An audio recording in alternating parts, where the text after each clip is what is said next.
So now that's the pinnacle. We've done the hostage rescue. We've been in the gunfights. We've done this, and then we're gonna go.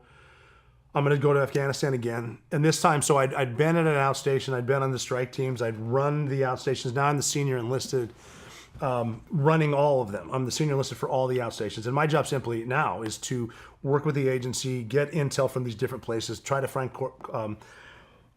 cross-border operations again. So at this point, Osama bin Laden is a ghost, and he's not even on my fucking radar. I was at the point, just being at SEAL Team 6, I remember thinking, I hope I get to meet the guy from Delta that kills bin Laden. This is as close as this is awesome. I hope I meet him. So like one of the big, we did the biggest thing we did on this one was we found an Al-Qaeda guy, Abu Ikhlas al-Masri or some shit like that, who was a tier 1 target in Korangal, and we did a snatch and grab on a highway and got him. This other strike team we're doing stuff. One of the newer guys, first deployment with Red Team, actually got 6 kills at once with a saw, which I thought like that's pretty cool. Yeah. But we're watching this, this is January of 2011, and that's all we're doing, and trying to develop shit. But I'm more planning training trips for when we get back, making sure the guys on my team are running their trips the right way, where we're going to go. And we planned the first trip back for my team, my troop actually, was to go to Miami to dive, because our biggest concern is more piracy. The pirates have been adjusting to what we're doing. They had motherships. Can we do open water dives on a ship that's not, or a ship that is anchored? How do we find it? What can we do? And we're just coming up with shit. But we're done with deployment, and we're also in South Beach. So I want guys to have fun. We're going to train, but then we're going to go to happy hour. Yeah. Hang out on the beach, have some drinks, then we're going to train tomorrow. And we were down there. We're staying at the Courtyard Marriott near South Beach.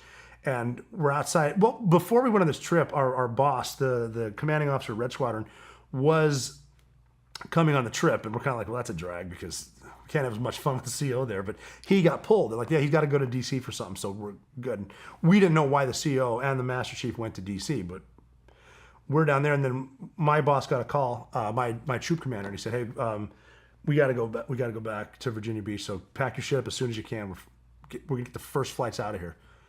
I'm like, what the hell? All right, what's going on? Fuck, I don't know. So we flew back to Virginia Beach, and they brought 28 of us into a room. Now, we've got guys on different trips that got pulled in, senior guys from there was a rock climbing trip in Nevada, but the senior guys got called in, and then other guys came in from Arizona, and then we're here. And other dudes are junior guys at SEAL Team 6 are there, but they're not into this secret room. And they said, all right, you guys are here because this is not a drill. This is real. We found a thing, and this thing is in a house. And this house is in a bowl, and this bowl is in a country. And you guys you're gonna go get this thing, and you're gonna bring it back to us and show it to us. And we're like, okay, no sweat. First, we're wondering why us, but okay, well, what's the thing? Well, we can't tell you. Okay, well, how are we getting there? Can't tell you. What country is this? We can't tell you. How are we getting there? Can't tell you. How much air support? None. Like, all right, that's an answer. No air support. That's all we know. And they said also we're only bringing shooters. Only SEALs are going on this. So we can't bring our kick-ass Air Force CCT, the radio guys. We can't bring the PJs, who are paramedics, or fucking medics. So if you know any medical shit, you bring some medical shit. If you know how to use a radio, you're the radio guy. And keep it light, because we only have a certain. So we're like, what the fuck is going on? And so we would walk around. We're trying to get our shit ready. We knew there would be two birds. That's all we knew. We assumed it would be ospreys off of a flat top going into Libya, because the Arab Spring had just started, and we're going to go get Gaddafi, and they want to interrogate him. So we're going to get him, and it's got to be that. But we're walking down. We're in the new building, where all of the cages are together on the bottom, and we're running into guys from other squadrons, and they're like, hey man, we heard something's going on, what's going on? And we're literally like, I have no fucking idea. And they got mad at us because they thought we were lying to them. It's like, and we'd run into them when we'd go out at night. Like, guys, I don't know what we're doing, but we're getting our shit ready. This went on until Friday, and they said, okay, everyone go home, be with your kids, and you're coming back on Sunday, and we're going to drive you somewhere, and we're going to read you in on what this is. And we're like, okay, who's going to be there at the read-in?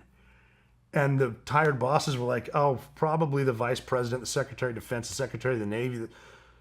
And we're like, oh my God. And then they're going down the list. They said something, blah, blah, blah. They said CTC pad, blah, blah, blah, blah. And they're going down the list. I'm like, CTC pad, that's CIA counterterrorism, Pakistan, Afghanistan. If we're going to Libya, and I didn't say anything, but we went home, hung out with the kids. We came back on Sunday, and they split us up into vans. We had 4 guys in my van. I got my buddy driving, my other buddy up front. My troop commander, my boss is right here, and then I'm sitting here. And I explained to them on the drive down, we're going to somewhere in North Carolina, and I explained to them exactly what I just said here. And I said, this isn't Gaddafi. They found bin Laden. And my boss looked at me, and there was no cheers. He goes, that's exactly what I was thinking. So we just started talking about this, and my buddy driving the van, I'll never forget the way he looked at me in the mirror, and he said, man, O'Neill, if we kill Osama bin Laden, I will suck yo dick. And we had a laugh about it. Then, fast forwarding, obviously 3 weeks to the day, we're looking down at bin Laden in his house, and I said, well, now's as good a time as any, I guess. And he's like, oh, fuck you. And I'm like, your bet. But we got down there, and they put us all into a room, and the commanding officer of SEAL Team 6. So each squadron had a commanding officer, but 6 was like a group. So that commander, that CEO came in, and I'll never forget the way he said, the reason you guys are here is this is as close as we've ever been to Osama bin Laden. And it sinks in, but there's, we're professionals, and we're like, okay, are we going right now? We're ready. And they explained to us, they brought in the agency team, which is mostly women, and explained to us, they went into such depth of how they found him in his long briefs. We're all almost like, look, we believe you. I don't need to know this shit. Just you tell me where he is, and I'll carry the gun and the sledgehammer. And they were very cool the way they talked to us. And then they told us that the president had about 5 options to get him. And they said, obviously, carpet bomb the fuck out of it. And I think the Air Force wanted like 22 JDAMs to make sure. And it's like, all right, you're going to kill everyone around. Yeah. So we'll never know if we got him. There was something of they called him the pacer. They could see him walking outside. We can hit him with one bomb. But we know how that works. You fuck up that one, you'll never find him again. We actually laughed at this one. They said we can do a joint op with the Pakistanis, and everyone's like, "Oh yeah, tell them about it." Yeah, he's fucking out of there. Or you're an option, and then you guys can figure out a way. And so we're thinking everything jumping in. No, can't do this and whatever. And even the president didn't know about the. I guess the chief of staff of the Air Force said, well, there is one more option. And he told him about the helicopters that no one knew about. And so then we just started training, and that was an option. So we trained there. It wasn't it was, obviously to get to know the exterior, but don't tell me about the interior. I'll figure that out when I get there. Don't tell me there's 7 men and 10 women and 16 children. You tell me how many people you think are there, and I'll figure out what they are when I get there type shit. And we're just kind of coming up with contingency plans. We wanted to prove to them, the powers that be, that we are a good option, that we know what we're doing. And even got to the point where President Obama said, I was never 100% convinced bin Laden was there, but I was convinced you guys could go in and find out and come home. And so we trained on that, and we tried to think of contingencies, try to brainstorm everything. What if the cars leave? What if we get squirters? Who's doing what? Coming up to this. And then we would go back to the hotel or whatever we're staying at, and somebody at the CIA had made a 2-scale model of bin Laden's house. I'm talking to the... No shit. And so we're talking about it. We're training 12-hour days, then talking about it every night, then doing it over. Helos, we fast rope so much. I have severe tendonitis still from just grabbing that damn rope. Almost to the point, like, can we just simulate we fast rope? I know how to do it. I can fall. Yeah. But one night, one of the bosses said, all right, what's the worst thing that could happen? And the youngest guy in the room said, the helicopter could crash in the front yard. And we're like, what the fuck? Why would you bring that karma here? Yeah. And he goes, I don't know, shouldn't we talk about that for 30 seconds? So we did that, and then we went out west to a certain place, and we were even to a point where I'm known for morale. I want to keep morale high, crack jokes, have fun. But guys were joking around the table one night, and I said, you guys realize this is a one-way mission. You should take this a little bit more seriously. We're not coming back from this one. And they're like, yeah, shit. And so we get out there though, and they brought us into the movie 0 Dark 30 kind of plays it right, where the SEALs walk in, they see those helicopters. And I remember I started laughing, and they're like, what's so funny now? And I said, well, before I thought there was a 90% chance we're gonna die, but I didn't know they were sending us in on Transformers. And that was kind of, and it's like, well, these things, someone designed it. The pilots that came out, they gave us the 4 best pilots in the world, Army pilots. They'd never flown these things, and we trained on those for 4 days, and then we went one more time home to see our kids, and then we forward staged to Jalalabad. Because if President Obama gives us the green light, we want to be right there. So, and you still can't. And the reason they picked us is because we had a team already in Afghanistan.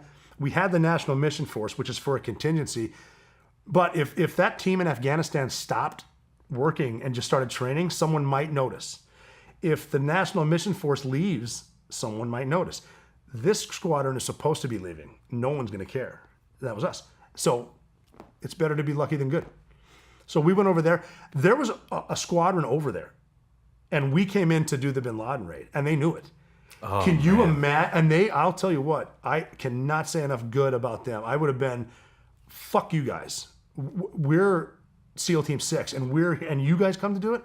They could not have been more welcoming to us. They were pissed, but they were complete pros. Wow. And then we waited there.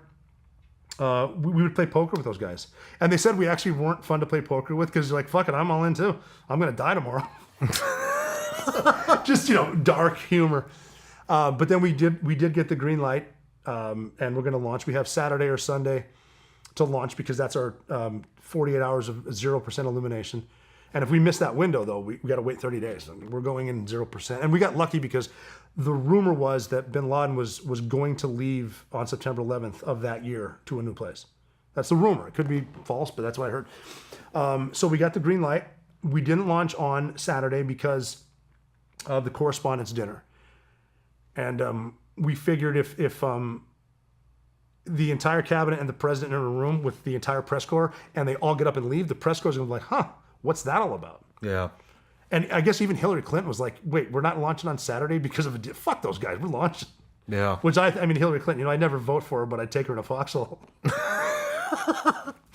But then, yeah, we did on Sunday. We're going to go Sunday, and it's 100% we're going. And we went to, we went into a hangar to get the final brief. We're going over everything that we're going to do. And we're good. We know the exterior. We know who's supposedly there. We talked to the intel analysts. They're with us still in JBAD. And Admiral Bill McRaven, he's given us the last speech, and he said, guys, last night I watched my favorite movie, Hoosiers. And the best part of that movie is when this team from Hickory, Indiana, makes it to the state championship, and they walk into this gym, and it's an arena, and they're starstruck, and they're just looking around. And Coach had one of the guys grab a tape measure and say, what's the distance from the back of the rim to the free throw line? And he said, it's 15 feet, Coach. All right, get on his shoulders, gets on his shoulders. What's the distance from the hoop to the floor? And he said, 10 feet, Coach. And he goes, I'm sure you'll find these are the exact measurements in your gym in Hickory. This is just a bigger arena. And he goes, you guys do this every night. This is just a bigger arena. And then we were leaving, and I remember we went up to him and said, hey, Admiral, you're so fucking busy. I doubt you watched Hoosiers last night, but you were born to give us that speech right now. Yeah. And so then we left. We took a team picture, and then we had our gear on, and said goodbye to the guys that were there. And we actually, we're going with the shooters to the first 2 birds, and instead of like giving them a fist pound, it's giving the guys hugs, and it's like, all right, see you on the ground, and then we left.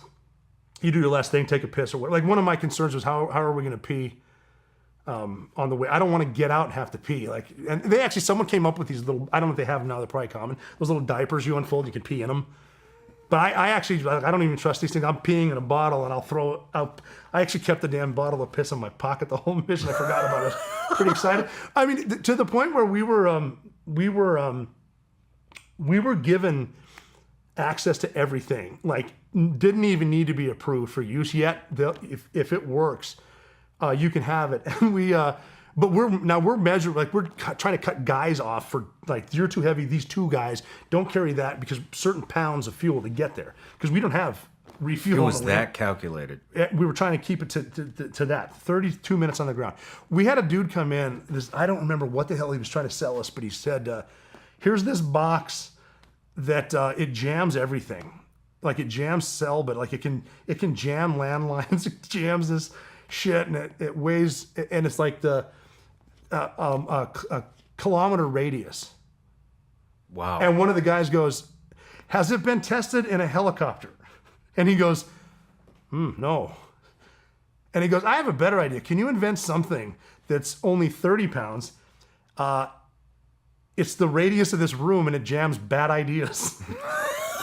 That's a good shit. Anyway, so we went out there and we got in the birds and then we took off and we left. And we had a 90-minute flight into his house. We actually had more birds behind us. There was actually blue team guys in 47s and Chinooks behind us. 45 minutes, and then there was more on the border with Rangers, and then there was more. Oh wow! Because the word I got, I wasn't there, and this is some South Side Chicago fucking politics. Was when they told President Obama our plan that like, yeah, they're going to get here. The first, if they get contact with the Pac Mill or the Pac Police, we're going to hard point. We don't want to get in a shootout with them because they're not our enemy. And then you can send someone to negotiate with the Pakistanis and pull them out. And he goes, that's interesting. And then he looked at the chief of staff of the Air Force and said, what do you need to rain hell on Pakistan? My guys aren't fucking surrendering to anybody. No shit. And that's what I heard, and that's pretty cool. And that was, so this is a mission now where politics is out the window. And then you got to figure, President Obama, he's going to lose re-election if we all die. And that, not that matters, but it does to him. Yeah. But he's making the fucking call because this is what we're going to do. So we have birds behind us. Like if we need to get, if we need an IRF and a QRF, we got our guys coming in and we're fighting. And I know we have shit above us, but they didn't really tell us because we got enough on our plate. Like I'm assuming someone that's invisible has some bombs up there. So we're flying in 90 minutes to get into bin Laden's house. And we can get shot down now at any time. We don't know if this technology works. We don't know if the most high-speed Pakistani new guy is manning the radar system pointing that way and he'll shoot us down. And we can't even be mad at him because we're invading. Yeah. But worrying about that missile isn't going to stop it. So if you're worrying about something, that it doesn't, stop worrying. You're wasting your energy. If we die, we die. And so I'm looking around at other guys in this bird. How are they handling it? And dudes are sleeping. And I remember thinking, you were asleep on the ride to bin Laden's house. You have ice in your veins, man. That's just fucking insane. And I'm sitting next to Cairo, the dog, and then Cheese. He wrote the book No Ordinary Dog. They're back there, and Cairo's just being a good boy, and I was counting to keep. I learned in Kosovo as a sniper to count when you're glassing something and you just count 0 to 1,000, 1,000 to 0, and then change your cadence. Keep your mind working, but keep focused. And we're like 90 minutes in or 80 minutes into a 90-minute flight, and we banked to the south, and I don't know how I remembered it, but I was counting 556, 557. Freedom itself was attacked this morning by a faceless coward, and freedom will be defended. Politics, whatever. That's what George Bush said on 9/11. And I was like, shit, I'm going to keep saying that. And then it's like, wow, I'm on this mission. We're on this mission. We're going to fucking kill him. So we did another bank, and then the air crew guys opened the door, and now we're looking out. It's not even, and that's something they don't get credit for. The air crew guys, they put their asses in those seats too. If we get shot down, they're dying as well. And their job was to keep the bird flying and open the fucking door. What if we couldn't figure out how to open the door? Something that simple. He knew how to do it. He opens it up. Now Abbottabad, Pakistan is a resort town. And there's electricity. This is not a training area. This is not Afghanistan. This is some serious Navy SEAL shit we're about to do. So the perfect plan I was in the second bird. The first bird's going to go right in between Bin Laden's house and the guest house. They're going to fast rope everyone out. We're going to insert a sniper, some snipers, a dog, an interpreter, and a machine gun. Then my team's going to go to the roof. We're going to fast rope down onto the roof, and then we're going to figure out how to get to the balcony. And basically I'm going to fucking jump. And I'm going to shoot it out. There's probably a window there. Bin Laden's in the woman told me third floor, Bin Laden is in his house. And that's what's going to happen. And then it went to shit because I guess there was an updraft. The weather was different or something. And the pilot realized that if an inexperienced pilot would have tried to power it up, and that would have flipped it or something. He explained that later. He said the safest thing now, if I can pin it to the ground and that put the tail on the fence, we could live. So he did that, and he saved everyone's lives just making that decision. Shit. And it was on purpose. And then so we took off to go to the roof, but our pilot, now the communications is kind of sketch here.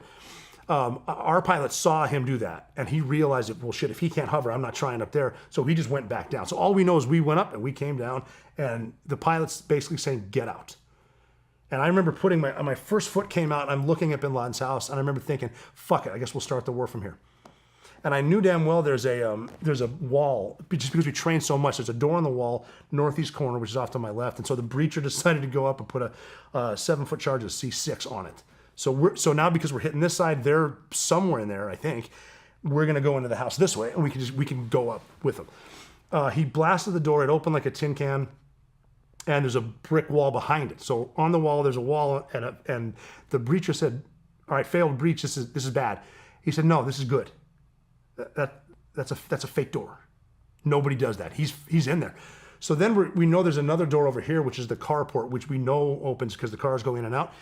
And we didn't know what happened. We heard them saying -1 going around. But what they were saying was -1 going down. So we just gave them a courtesy, hey, we're going to blast the carport. And they said, don't blast it, we'll open it. And the door opened and the thumb came out with a glove that I recognized. And that now we're at a point in life where it doesn't matter why you're here, you just are. Yeah. I tell football teams that all the time. It doesn't matter why it's 2nd and 15. It just is. Time's kicking. Let's move. So we walk in. It didn't make sense to me why they're in there. I saw the air crew standing there. I saw American flags, but different gear. And I remember thinking, who the fuck are these guys? Whatever. And so there's already a gunfight. Stuff's going on. Explosions. We go into the main house. There's guys going down the hallway. This is the first floor of Bin Laden's house, and we're backed into this room. And I'm like looking around for bombs. Like they're going to blow this house up. If anyone's going to martyr himself, it's Bin Laden. I don't see any, but I'm seeing guys knowing that they could blow up, but they're not. It's not affecting them. They're doing their jobs and being proud of them. Like, this is just, you guys are fucking cool. And the guy next to me in the room, he whispered and he said, helicopter crashed. And I said, what helicopter? And I thought some of the birds behind us had crashed. But he said, bro, our helicopter crashed in the front yard. You walked right past it. Holy shit. That's like, okay, that makes sense. Let's take a break.